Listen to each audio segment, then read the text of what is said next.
This is the Work Smart Hypnosis podcast, session number 159, Mohammed Sheikh on Hypnotic Realities. Welcome to the Work Smart Hypnosis podcast with Jason Linett, your professional resource for hypnosis training and outstanding business success. Here's your host, Jason Linett. Let's help you to build a much greater skill set to become more effective, not just as a hypnotist, but also as a person. Hey, it's Jason Linett here, and welcome back to the program. And this week is an incredible conversation with Mohammed Sheikh out of Toronto. Mohammed and I go back a couple of years now as we first met at the HypnoThoughts Live convention. And inside of this conversation, you're going to hear some quite personal aspects of leaving behind a rather successful career, going out on his own, both in terms of launching his own business outside of the hypnotic profession, as well as launching a business at the same time inside of the hypnotic profession. And creating that balance of being that skilled practitioner, that business owner, as well as being the father to his family, to be part of his own communities as well. And really putting the heart in the process the way that it ought to be, putting the intention fully on the change, and then sharing this conversation. So there's some really great takeaways inside of this, whether it's the skills of the public speaker, the skills of connecting with another person, or really thinking about some of the strategies that you're already using and breaking out of that mindset of either it works or it doesn't work, but instead stepping into that mindset of how do we make it work even better. So inside of this conversation too, you're going to hear a great introduction to the whole process referred to as HeartMath, which check the schedules over at htlive.net, as Mohammed is going to be doing a 1-hour presentation specifically on that process. Also, while you're at it, check out my two websites, Hypnotize with Conviction, as well as hypnoticproducts.com. These are my pre- and post offerings at HypnoThoughts Live this year, 2018. Hypnotize with Conviction is all about empowering your hypnotic phenomenon and motivating it and linking it to your client's change, eradicating that old issue of, I felt relaxed, but I don't know if I was hypnotized. And then stick around afterwards for Hypnotic Products. Learn more at hypnoticproducts.com. which is where it's a 2-day intensive business training specifically on building your own passive income machines. Though with that, let's head directly into this conversation. Take some notes on this one. There are some phenomenal takeaways. This is session number 159, Mohammed Sheikh on Hypnotic Realities.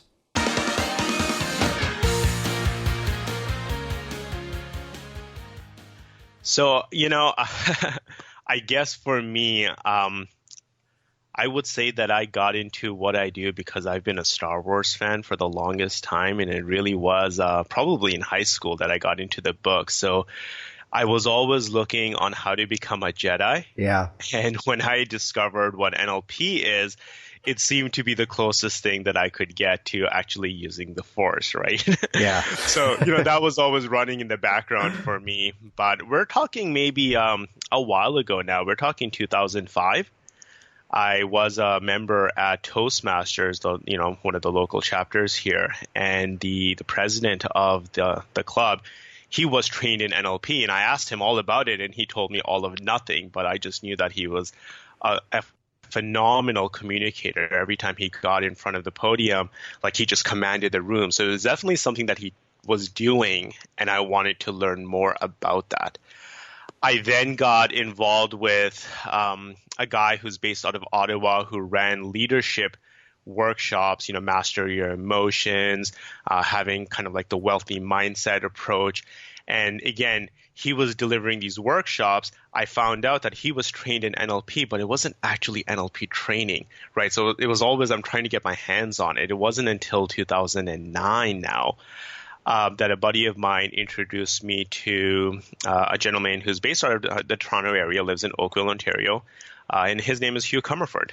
And I attended his 1-day introduction to NLP, and this was it. This is exactly what I was looking for, because previously I had, I'd been exposed to a lot of good trainings which helped me develop myself. But now here was the first opportunity to actually learn the very tools in its raw form. And then what I do with that, of course, is is what I choose for it. And it came at a very useful time for me, because at that time I was a sales professional in a technology company, and to be honest, I wasn't really doing too well. And there was a lot of, stuff from my past, limiting beliefs that were coming into place. And NLP helped me navigate that. And now, mind you, when I did my first practitioner training, it was in the form of once a week, an evening a week for 20 months. Mm-hmm. So in that year and a half, I went from being like lowest, almost being fired at that company, to top 10, right? I completely turned around. I just kind of always stuck with it. So I started off with,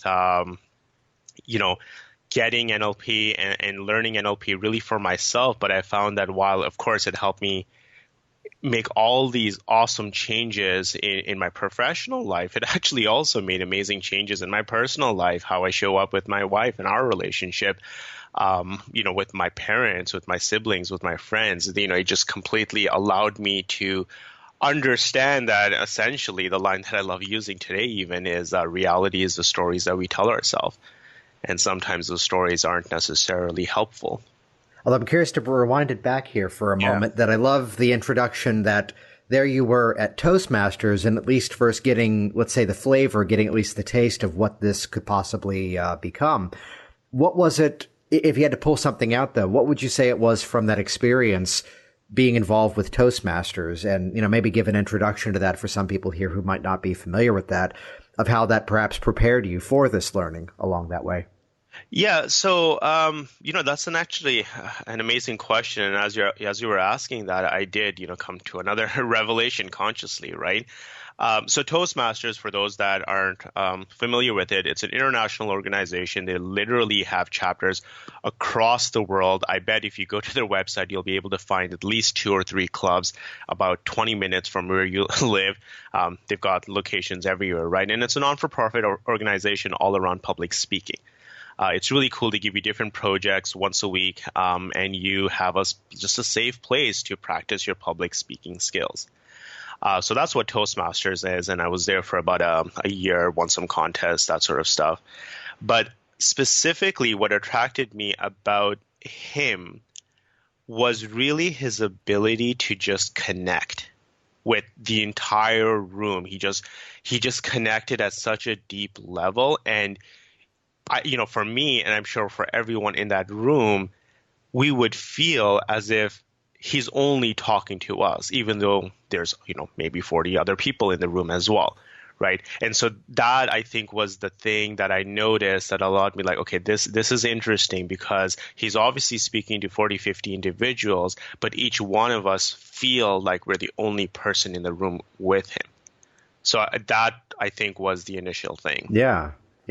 So then bringing that forward to, I know you do a number of workshops and presentations. If you had to kind of pull that into a specific NLP context, was there a specific connection from what you had been experiencing to now suddenly discovering, oh, this is how he did it?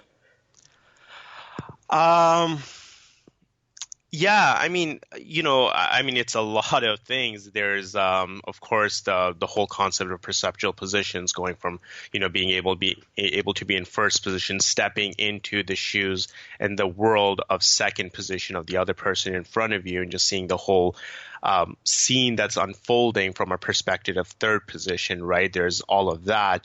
But then there's, of course, pacing, leading, rapport building, from facial expressions and eye accessing cues. Like, it is kind of all of the individual concepts coming together to give you that result. And I mean, once you do each and every bit consciously and you practice it, and then it gets into, that sort of unconscious competence, that mastery, right? I find that even with myself now, with a lot of practice, I can replicate those same sort of results with when I'm running a workshop or when I'm having a conversation, is to really understand that I am speaking from my heart. And that's the intention that I have that's running in, I guess, my programming, is that I'm speaking from my heart, and therefore I'm impacting their heart. Whereas some people only speak from their mouths, and therefore it only falls to the other's ears. What I think is great about this is that, yes, there's a lot of outstanding education within our field, yet to look at how these other experiences began to shape you into the skilled practitioner that you are now. So, oftentimes some of the greatest hypnosis training doesn't come from a hypnosis book.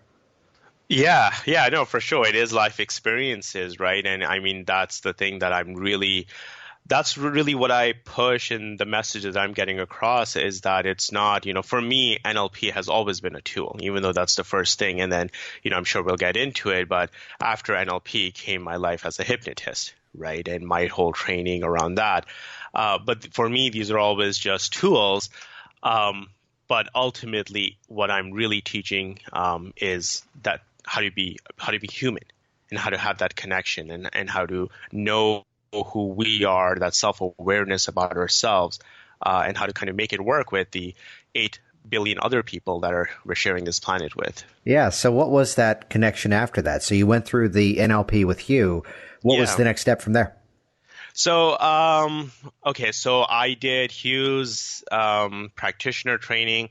Then there was a point in my professional life where I had kind of realized that even though I was doing really, really well financially, I wasn't happy working for corporate, simply because I wanted to do more with my life, kind of do the work really that I'm doing now.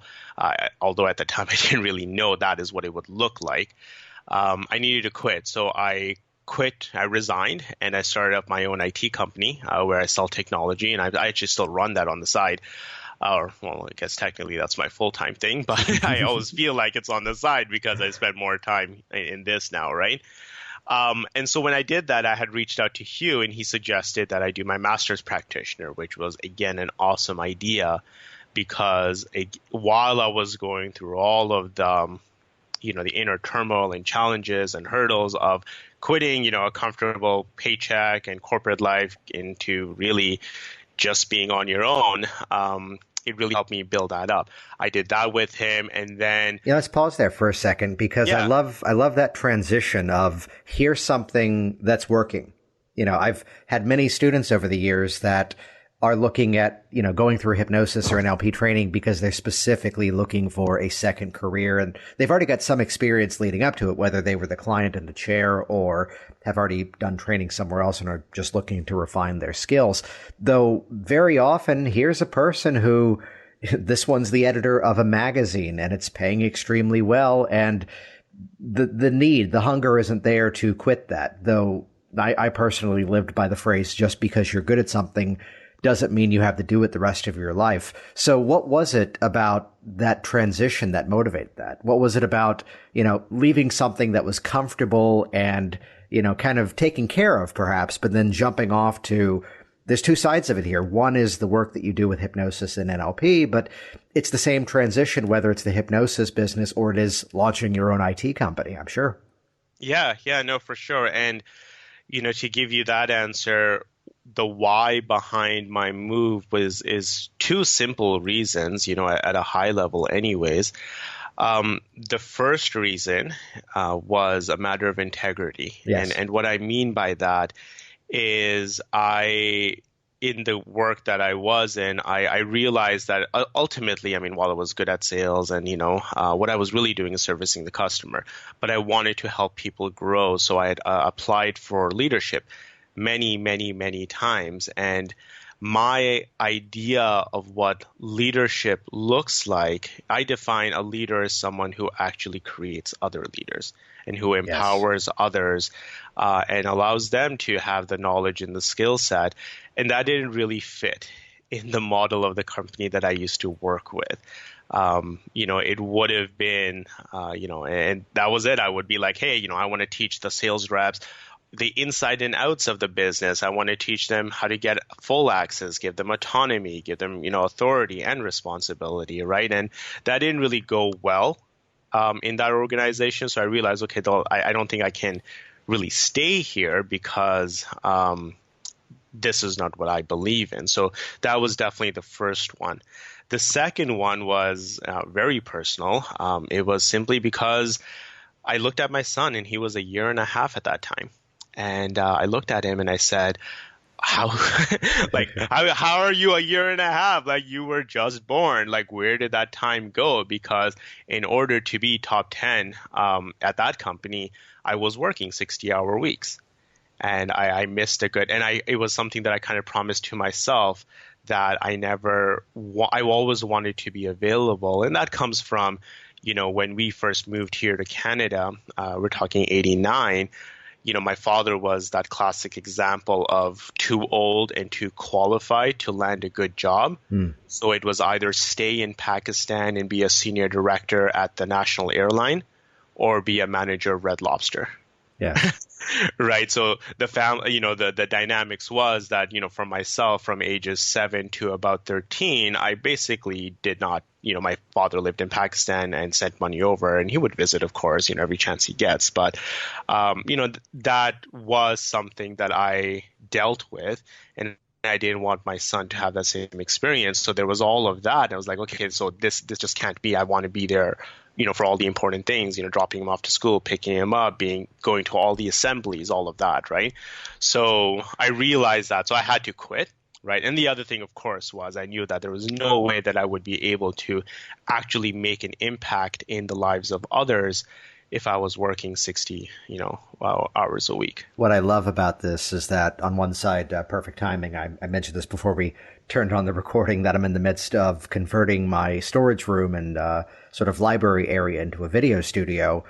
So I'm amidst a pile of books right now, and perfectly on top is Michael Gerber's E-Myth Revisited, yes, where he talks about the theme of working on your business rather than just in your business. And what I love is the dialogue, because that's a lot of the same intention I had. Is here we are recording on my son's 5th birthday, which is a preschool, happy birthday, by the way. Thank you. Thank you for him. He's busy at preschool right now, so we're recording here. Though again, that insight that we'd often think, let me stick with the being employed position because that's safer, and yet here you are able to open up all these opportunities to, let's use your theme, to be a human, because you're now running your own show. Yeah. No, absolutely. And, it's interesting. We're having this conversation as well. Synchronicity is wonderful, because I just posted something that I've been doing for the last couple of months now, as I want to post a bit of wisdom, a bit of, insight or motivation, whatever you want to call it, each day. And today's theme was all around that. If we make decisions that are driven by fear, by what can go wrong, that's definitely not as powerful as making decisions that are driven by the question, what's possible? Outstanding. Yeah. So from that journey, where was the introduction to hypnosis? Yeah. So, from that journey, got my master's, and then Hugh and I had expressed some interest in getting into training myself. And Hugh definitely saw something in me, right? He's probably one of my biggest fans, and we're best friends. In fact, Hugh now sends all of his one-on-one coaching clients, because he's really moved out of that. He refers them all to me now. But he got me training for him. So I trained for Hugh for about 2 years. I ran his NLP practitioner course, and it was Hugh that introduced me to Mike Mandel. Yes. Who we all know, Mike Mandel. I know he's a good friend of yours as well, and you've been on his show. He's been on your show. So he introduced me to Mike Mandel back in 2013, and that was, I always say that, Hugh taught me all these amazing skill sets on how human behavior works, and Mike unlocked the ability of the unconscious mind for me. And so I've taken Mike's, practitioner, the level 1 architecture of hypnosis course. I took his master's training. I've taken his pretty much anything that Mike Mandel has put out there, right? I've definitely taken it, right? And Mike's been a great mentor and a good friend of mine over the years, more so in the last couple of years as I've been navigating through my own trainings and my own workshops as well. So he introduced me to hypnosis, and that's how I ended up at Hypnothoughts, where I met you, and I met, David Snyder and Carl Smith and Melissa Tiers and all of these, all these wonderful teachers that I'm able to call, on whose shoulders that I essentially I'm kind of building my legacy from. What I love to kind of transition into is one of my favorite questions that people would ask of me, and I think it's one that is almost trying to get too much into the jargon or trying to get too much into the perspective of something. And I think the question even doesn't need to have the example of, well, what about the specific issue? But it's that moment where someone is asking, well, would you use hypnosis or would you use NLP for this? Okay. What are your thoughts on drawing that line between the two? Because I'll give you my intro, which is that with, the origins of NLP, part of it was tracking Milton Erickson. Correct. And I'd say that based on that premise, we could fit all of hypnosis inside of NLP, but not all of NLP inside of hypnosis. And as much as over the years I'd hear someone say, well, I don't use any NLP with my clients, I'm watching and they're doing a parts therapy process. Correct. Which, we're kind of talking the same language, just calling it different things. Well, yeah, no, for sure. And the lines, and as I've gone, because I've done NLP, I've done hypnosis, I've done tapping, I've done, quantum touch, I've got involved with Reiki and energy work and all of these many, there's a lady out of Germany who has a modality called WingWave, and I've trained with her, right? I've done, Kevin Lay's Psy-TaP, right? So there's all of these different modalities, and the lines definitely are very blurred, and there's a lot of overlap. And for me, that's exactly it.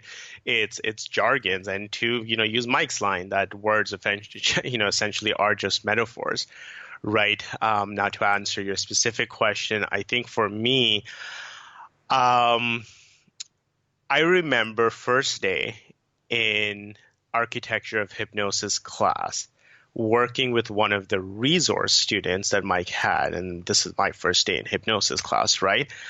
She comments that, wow, Mohammed, it's as if you've been doing hypnosis for years, right? Even though technically it's my first class, right? And, that kind of stuck with me. And over time, I realized that it was because, as you said, really 1/3 of NLP, in its beginning, initially anyways, was Milton Erickson. So hypnosis is baked into that, right? When I'm working with clients, in a way, it's just I don't actually do anything that's formal. Like no one will – if you were to watch me, you'll be able to pick out that, oh, he's just somehow moved into a 6-step reframe and that's parts therapy or that's an element induction. But I don't actually do anything formally in my actual one-on-one work. Like I don't offer a hypnosis session. I don't offer an NLP session, right? I don't actually do even an induction. I just have a conversation, and I use all of the things that I've just been trained in and that I've learned as a structure. But what I'm really doing is deeply connected with the individual in front of me, and I'm following them. And what comes out is what comes out. So whether NLP or hypnosis, I don't have a clear-cut answer what it is, because for me, sometimes it's just both, right? And sometimes it's neither, right? So yeah, it really is. Now we begin to ask the question, well, how do you even define what hypnosis actually is and what NLP actually is, right? So yeah. So someone is in front of you now and they've come to you for a specific change. And what is kind of that user experience? What is it that someone can expect by working directly with you?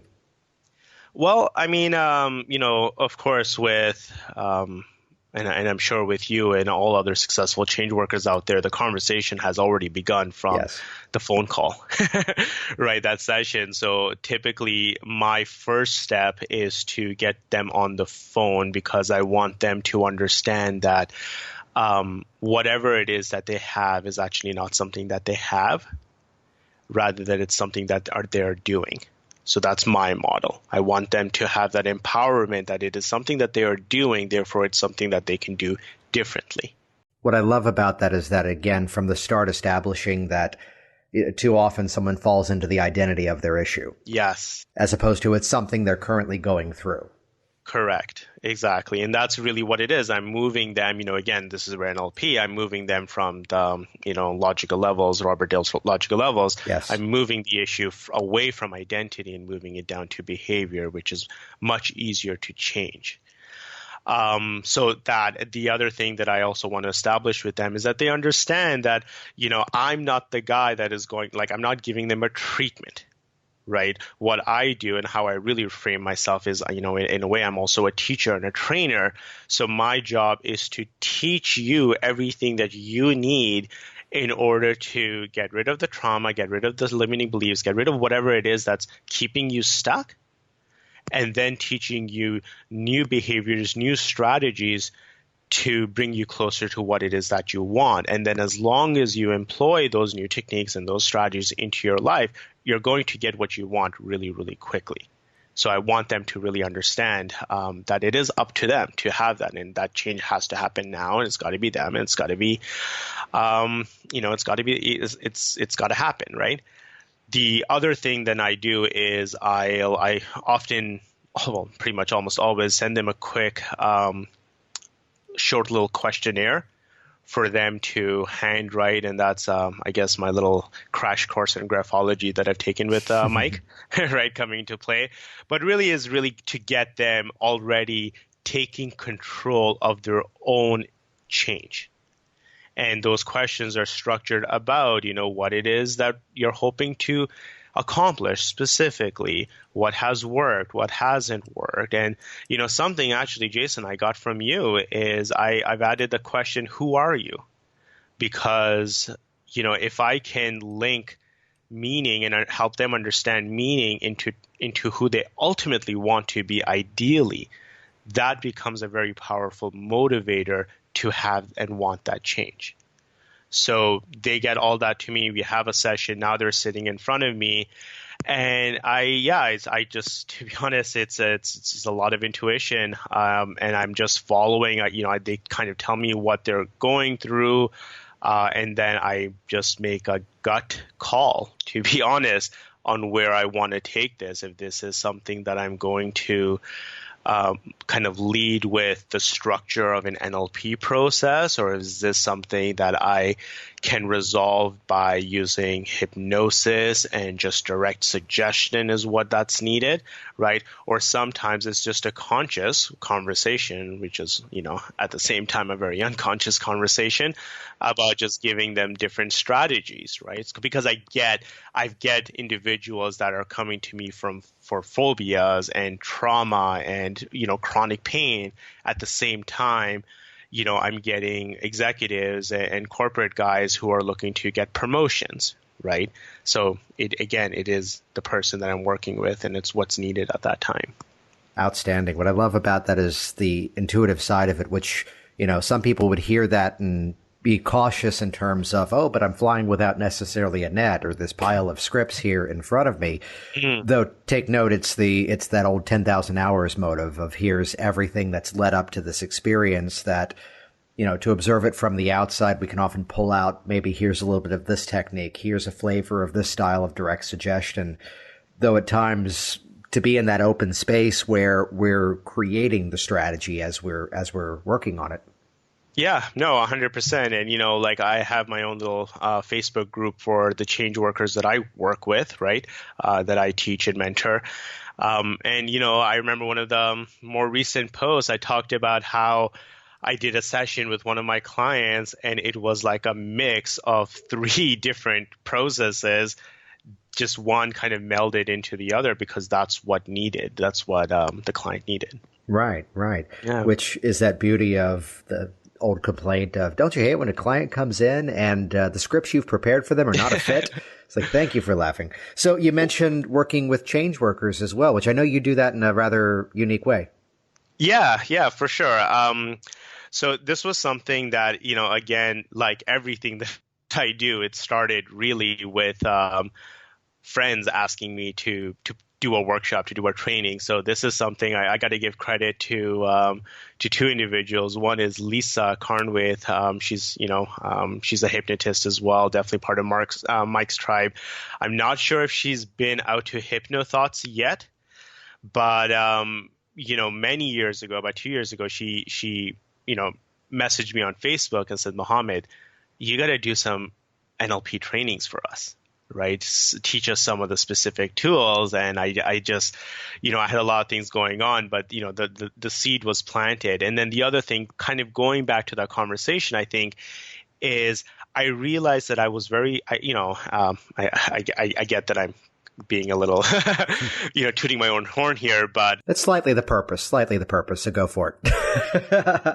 I noticed that I was and I am very, very successful in my change work strategies. And when I would attend, hypnosis classes, the thing that I noticed that was missing was people believed that you could just drop someone into trance and say a bunch of things, and then that would create change all the time. And, trance is great, but for me, again, my model is, it's just a tool. It is what you do after or with it, rather. That actually produces that sort of deep level change that sticks and that one session fix. What's beautiful about what you just said there is that this identification of everything as a tool, that, to even work with the client that you've been inside of my stuff before. So the metaphor of the hammer, you can't try to return the hammer to a store and say it doesn't work, that the hammer is only as good as you put it into use. And this reframing of our strategies to break out of this, it worked or it didn't work mindset, as opposed to how do we make this work even better together? Yeah, no, and that's exactly it, because ultimately it is the human that's in front of you that has a complex mixed bags of variables. And, one of the things that I say that I don't actually ever really give advice per se, and that's because there is no way that I could know everything that is going on with you. Even if you, the client, were to fully articulate every single point, there's so much that you don't even know consciously of what's happening that I still will never understand, the full picture. So again, I must follow what, you, as opposed to following the tool. So there was that. So I realized that there definitely was a gap, and I did understand that a lot of my basics, like it comes back to, the original Karate Kid, wax on, wax off, right? So you got to start somewhere. And I really realized that for me, that somewhere was the NLP processes. Even though in my changework sessions today, I'm not following them, A to Z. I'm not following that recipe. It's just, again, a structure. It's a loose structure. And I really wanted to communicate and teach that. And so now fast forward to, I guess, last year, the other individual I want to really thank is another lady by the name of Lee Aiken. And again, right? Lee, perfect. Yeah. So, she made it happen. She would literally message me, call me, text me, email me. Mohammed, when's the course? What do you need? Have you booked a venue? Have you started creating the content? So, yeah, she was over. And honestly, I thank her because, she made it happen really for me, right? So I ran that first workshop, and what I basically did to answer that specific question is I took the main tools and techniques that I often find myself using from an NLP processes set, right, toolkit, so to speak, and I layered that over 4 days worth of training. So it was 2 weekends, Saturday, Sunday. And it was open to the prereq was you had to be a change worker in any capacity. So I had, about a half a dozen hypnotists there. I had 3 doctors there. I had some social workers there. I had a lady that is involved with child mental health. I had an occupational therapist there. I had a guy who does a very unique form of Middle Eastern-based cupping, like Chinese cupping, but it's Middle Eastern based instead. It's called hijama. So a lot of people kind of, doing change work in different modalities. I wanted them in the room, and then I taught them, specific NLP processes at the same time teaching them that it's not really about the process. Like, use this as the structure, but you have to always be following the person that's in front of you. Right. And it was cool because even in my demos, they saw how when I'm working with an individual, I would pivot and just, change. So they were able to actually see that live as well, how you go from starting off sometimes with, the traditional dock on the bay and then turning that into, an age regression. What's cool about that is, and I say this in full positivity, that there's many people who would be looking at courses, let me just use my language, the paper chaser, that they're looking for that extra document. And I do meet people who are in a similar boat to where you were, which was that, and you see what I did there, boat from the dock of the bay, continuing the metaphor. So to look at, to look at the experience that, well, I'm not certified to be an instructor with that organization or this other group, that there does come that time to realize here is a specific skill set that I have. Here's a specific thing that, call it out and own it. Here's something that I do extremely well. And to offer that, because clearly, and it's not just Lee, it's the people out there who are seeing the value that there is a strength in just becoming better at what they do. Even if perhaps there's specific techniques that you would go, I already know that. I already know how to do that. But to look at, here's someone who is getting a much better result with it, and to finesse that training where it's sometimes just that little bit of a nuance, that little bit of a stream of consciousness comfort that you express there, that's going to help someone take themselves from good to great there.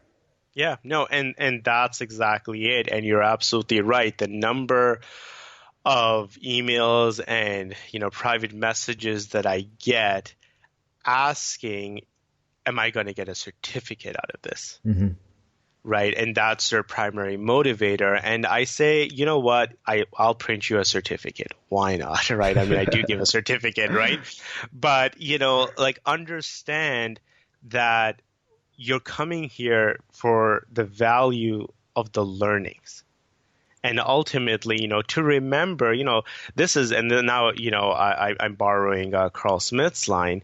And I love saying this myself now is, my job is not to hypnotize anyone. My job is to dehypnotize you, right? Because we are living in a world where, unfortunately, there are so many individuals and organizations that are just using this language and these techniques to tell us what we should want, right? And sometimes we, as hypnotists, kind of fall victim to it ourselves. We're like, oh, we need to, this is going to give us this certification, this is going to give us that certification, and only then I will have arrived. The problem is that the individuals who do think like that, they spend their entire life chasing papers and getting certifications, but doing actually very little in terms of actually, helping humanity and making, doing actual change work. I mean, myself, it's really interesting. I'm not by any means a certified NLP trainer per se. I haven't trained with Bandler. I'm not paying his licensing fees, right? I've had an excellent NLP trainer myself, and I've trained for him. But I don't own a trainer certification, yet that hasn't necessarily stopped me in giving value to the individuals who wish to get value from me. Now, of course, my integrity is 100% in check. I'm not out there necessarily licensing practitioners either, right? But case in point, it shouldn't that shouldn't be the thing that prevents anyone from doing good work. What I also want to highlight here is that here you are somebody who has gone through the appropriate steps of training. And what I think people will really notice here is something that I'm loving the whole way through is giving credit where it's due. Oh, 100%. Yeah, that is, again, going back to, I think, we've touched on this, that integrity bit. I mean, that's my identity. That is who I am. That is what drives me, motivates me. And that's something that I'll never compromise. And yeah, 100%. I will give every bit of credit. Even on my manuals at the bottom and on the front page, I say, everything that is in here is really the content and the learnings from so-and-so, right? Absolutely. Yeah. So there's an interesting aspect, though, in terms of how you run many of your workshops. Tell us about that. Well, I'm curious what you mean by that, because what I might find interesting, maybe you're talking about something else. Okay. The format of what's the driving force behind it. Yes. Okay. So for this, this is actually, came from a very organic conversation once with someone inquiring about what's the difference between your NLP training, Mohammed, and all the other NLP trainings that exist, right? Because we have guys, I mean, you can go to, what's that website, Udemy, and, get an NLP certification for $50, right? So what's the difference? And I said, there's definitely trainings and the trainers, right? And there's a lot of good trainers. Their job is to teach you NLP inside and out. Yes. Whereas for me, And if you become a better human being as a result, they're happy for you. But for me, my main motivator in doing what I do is I'm actually looking to build better humans. And I use NLP as a medium to accomplish that. And so even the conversations that we have in class, we're talking about self-awareness, we're talking about contribution to others, we're talking about personal relationships more than we're talking about, hey, how do I sell more credit cards, Mohammed? Right? So that's really the primary thing. And, that's the flavor in which I deliver the NLP training. So I'm still teaching you in NLP inside and out. Like, for me, it is, I do closely follow John Grinder's knowledge is only rumor until it's in the muscle. So there's plenty of hands-on practice. Yes. And you're getting all of the, the presuppositions, sensory acuity, eye accessing cues, anchoring, all the processes, 6-step reframe, timeline, self-mentor, the whole shebang here. But it is being delivered in the flavor of how do I actually use this to become a better human being, and the understanding that I am sharing this planet with another 8 billion people. I love it. And, for further than, the other point is I really do feel, I guess I've had the benefit of living here and moving here. So I was 4 when we left Pakistan, and I actually lived in New York for 3 years, Queens, and then moving here to Toronto when I was 7. But we would often go back and forth between here and Pakistan. So I know what it's like to take a bath and having to boil a pot of water because we don't get hot running water in certain places, right? I mean, now, mind you, it's very, very different. But in the beginning, there was someone like for example, my grandmother's place, like that is what life was like there. Now, we lived in Karachi, which is the equivalent to Toronto, or, like one of the main cities. So it wasn't like that growing up for me. But when we would visit, like I have that exposure. And I know that here, living in this side of the world, there is so much that we just take for granted, and our problems really are first world problems, that it almost becomes a necessity. Like with everything that we've been given, we really should be using certain amounts of our capacity to make the world a better place. It kind of is the right that we have. I mean, that's what I believe anyways. Which, with that as the driver, it's where, to mirror a similar mentality and a lot of the marketing that I've done over the years, if it's I'm attending a networking group, if I'm giving a presentation, if I'm there at a convention, the mindset of I need to leave people better off whether they work with me or not. Yes. And the nice result of that is, of course, I use the phrase, it's extremely intentional, yet, quote, by accident, that fills my schedule. Yeah. No, that's beautiful. I love it. So I know there's something else that you work with that also you do some trainings on that I'm quite honestly curious about too, HeartMath. Yeah. So I believe there's a dozen of us in Canada anyways, a lot more definitely in the States.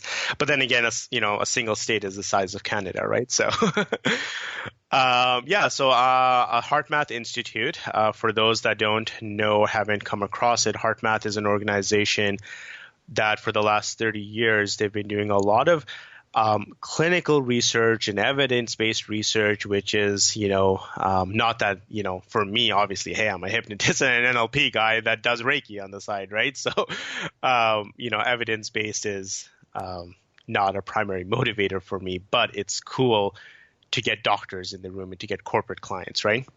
But their mission has been doing a lot of study and research on the energetics of the heart.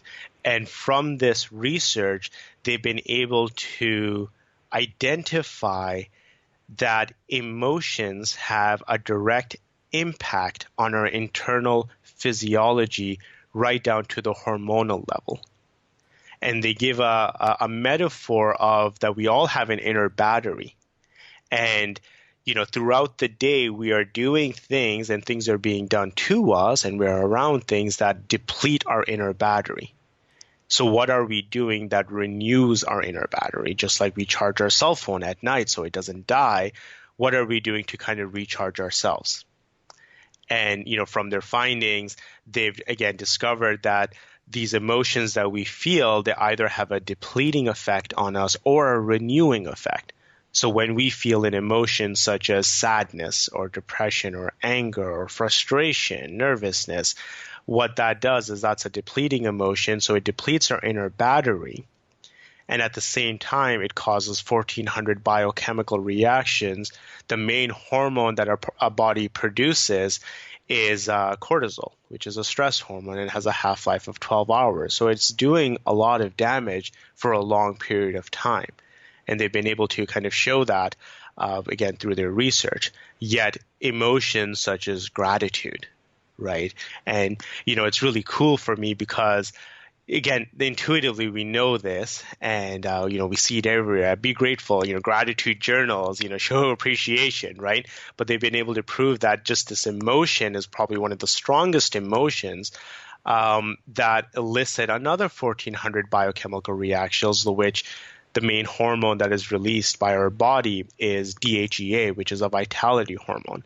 And what that does is it causes synchronicity and harmony between, the autonomic nervous system, so our sympathetic and our parasympathetic system, that essentially, becomes coherent between, that function, which is also very important because, the autonomic nervous system is essentially connected to 90% of all of our bodily functions, like our immune, our digestion, our ability to even think. So all of that research and what they've done is they've created techniques and tools, which kind of goes to that moniker that I like using so much now. I wonder if I can one day have it trademarked, but having solution-based conversations. That they're actually teaching techniques and tools which allows you to, within seconds, enjoy the benefits of having renewing emotions and becoming coherent and building resilience. Exactly. From the user experience, what does that kind of look like? What is like an example of one of the strategies that would come out of that? Yeah, so an example of one of the strategies, and this is something that I'm just going, they're very finicky about their IP. So it's like, what can I share? Or, this is the podcast, this is the internet, right? Versus what can I share in the context of a course setting, right? But the quick coherence technique, and I'm sure you have show notes, so I'll send you the link because that's something that they actually have published on their website. But the quick coherence technique is drawing attention to something that they call heart-focused breathing. And that's slowing down your breathing almost as long as it's comfortable, 5 in, 5 out, and imagining that your breath is coming in and out of your heart or your chest area. And then as you breathe like that, moving into making a genuine attempt to access a renewing emotion such as love or care for someone or something. And so if we spend some time, just 5 minutes a day, practicing this simple technique, right, they measure using a heart rate variability monitor, which is the medical gold standard for measuring the amount of internal coherence or internal physiological stress that we have. You'll see a shift in real time within seconds. The rhythm changes and it becomes more what we call coherent. And so if you practice this daily, for a month, our baseline changes to be more resilient, to be more coherent. We essentially have a new normal. So that's an example. Which is beautiful because clearly, whether we're labeling it or just placing the label on ourselves, there's something already hypnotic about imagining that breathing, moving it directly into those areas, and noticing that benefit from it, and kind of back to, these are the tools we're putting into use, giving the client something they can take with them as part of the process.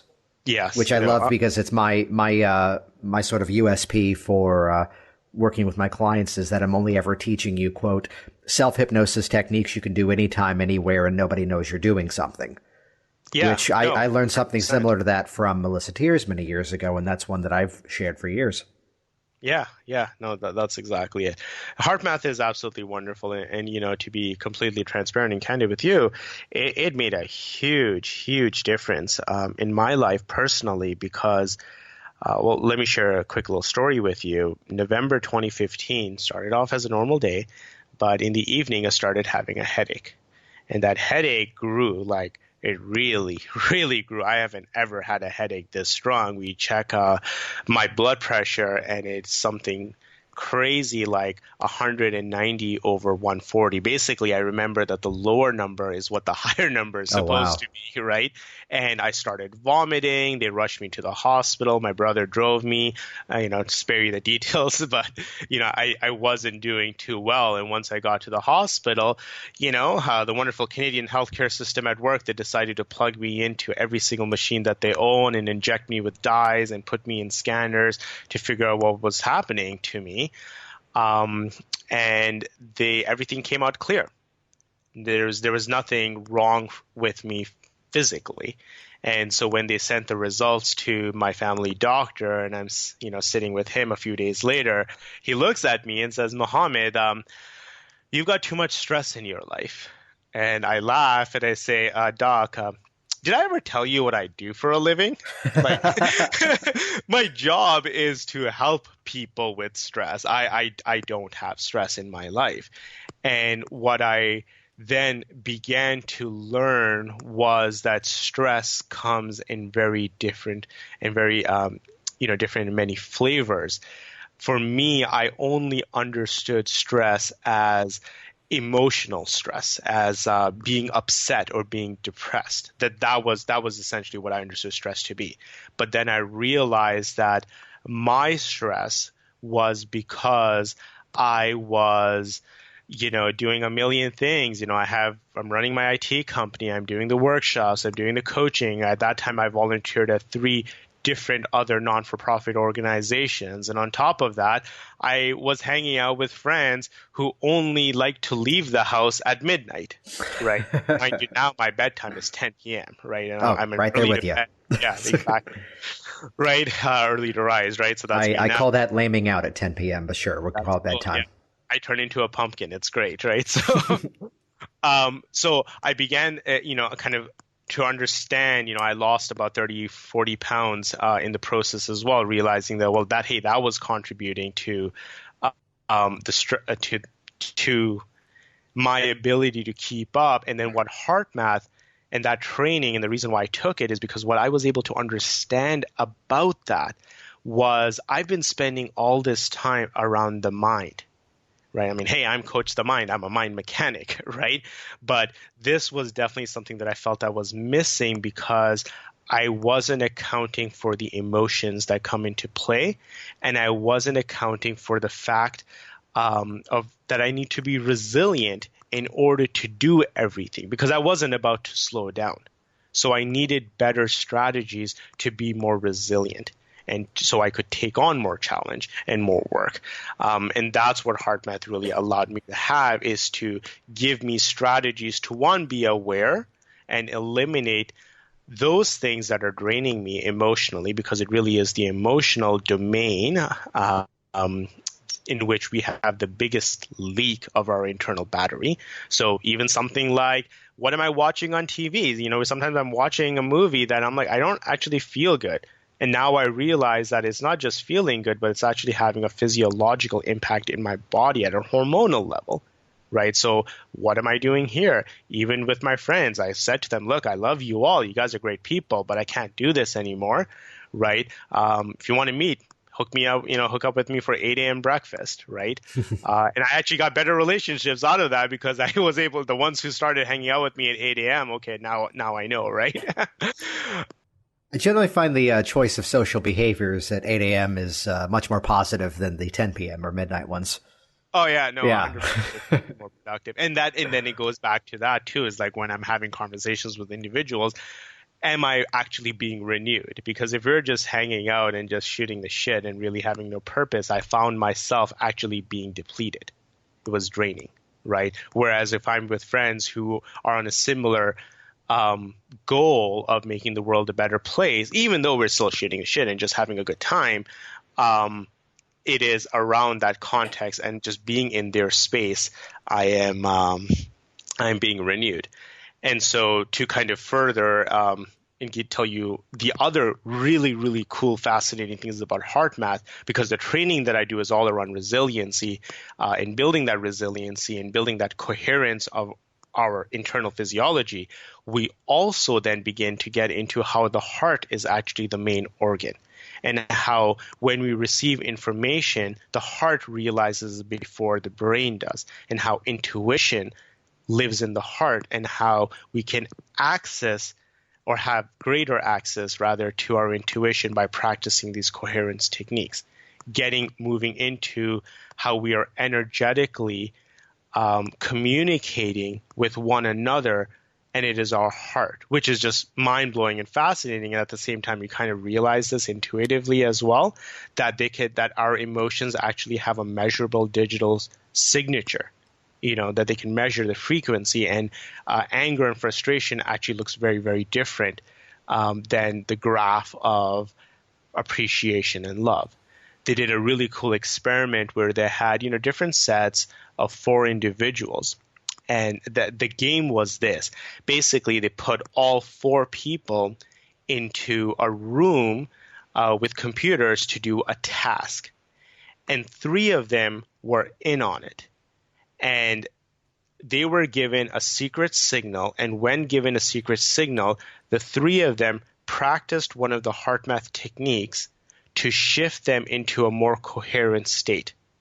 The 4th person, who knew nothing of this, was innocent, was just doing his work. Now, what they found from the results consistently is that when the 3 people in the room were given the secret signal and they shifted into the coherent state by, again, using one of the HeartMath techniques, the 4th person also shifted with them. And they were all wearing heart rate variability monitors. That's how they were measuring and tracking the results, right? But that's it. You're in the space of someone that's coherent.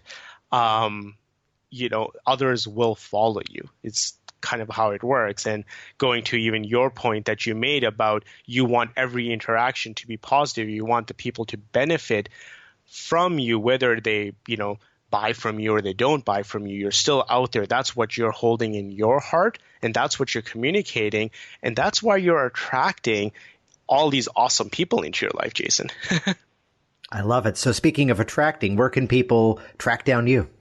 Okay, so definitely I'm more active on my Facebook page, facebook.com/coachthemind. My website is www.coachthemind.ca. And if you go there, you'll find all of my events and all the workshops that I have coming up. And again, I offer a lot of free content as well for, the main motivator is to make the world a better place. If you're going to HypnoThoughts, I would love to have you. I'm going to be speaking actually about HeartMath and how we as hypnotists can really use it to, one, be more resilient for ourselves, but also teach that to our clients so that after they're done the session, they now have a technique and a tool to practice resiliency by themselves going forward. So I'll be speaking at HypnoThoughts. But yeah, that's it. CoachTheMind.ca, Facebook.com/CoachTheMind.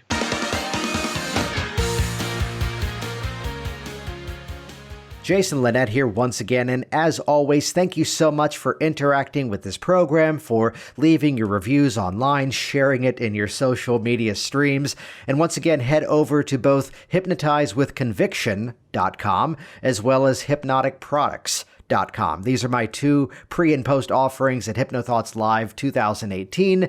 Before the convention, sharpen your skills to create magical moments in the hypnotic process, and then stick around afterwards to let your business work for you inside of Hypnotic Products, where you're going to learn how to launch your own passive income machines. See you in Vegas.